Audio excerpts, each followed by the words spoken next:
যারা বাসাতে বা বাড়িতে কলমি শাক চাষ করতে চান, আমার এই পদ্ধতি ফলো করে আপনারা চাষ করতে পারেন। আসসালামু আলাইকুম, welcome to my channel and Facebook page. কেমন আছেন সবাই? আশা করছি সবাই অনেক ভালো আছেন। তো আজকে ঘরোয়া পদ্ধতিতে কিভাবে আপনারা কলমি শাক চাষ করতে পারবেন সেটা আপনাদের আমি দেখিয়ে নেব। তো বাজার থেকে আমি 10 টাকার কলমি শাক নিয়ে আসছি, এক আটি।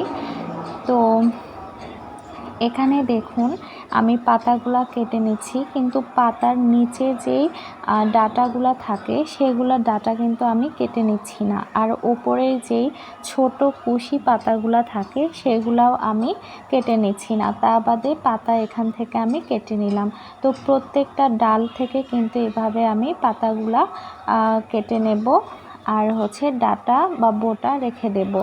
আর হ্যাঁ, আপনারা আরেকটা জিনিস খেয়াল করবেন যে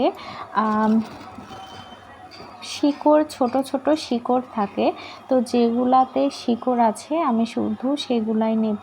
তো এইভাবে আমি প্রত্যেকটা ডাটা এভাবে ক্লিন করে নিয়েছি, পাতা ছাড়িয়ে নিয়েছি। তো এবার আপনাদের দেখাচ্ছি আমি শিকড়গুলা। তো শিকড় সহ যেগুলো আছে সেগুলো কিন্তু আমি নেব। তো একটা জিনিস খেয়াল করবেন, আমি কিন্তু এখানে কোকের বোতল নিয়ে নিয়েছি। তো এগুলো বোতল বাসাতে থাকে, মাঝে মাঝে খাওয়া হয়। তো আপনারা যা করবেন, চাকুটা একটু তাপ দিয়ে নেবেন, তাহলেই বোতলগুলা ভালোভাবে কাটা যাবে।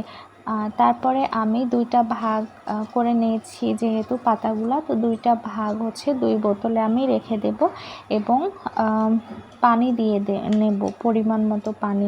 তো আশা করা যায় এগুলা 8-10 দিন পরে এই ডাঁটাগুলা থেকে নতুন পাতা বের হয়, আর আমি যে উপরে কুচুগুলা রেখে দিয়েছি সেগুলো আস্তে আস্তে বড় হবে।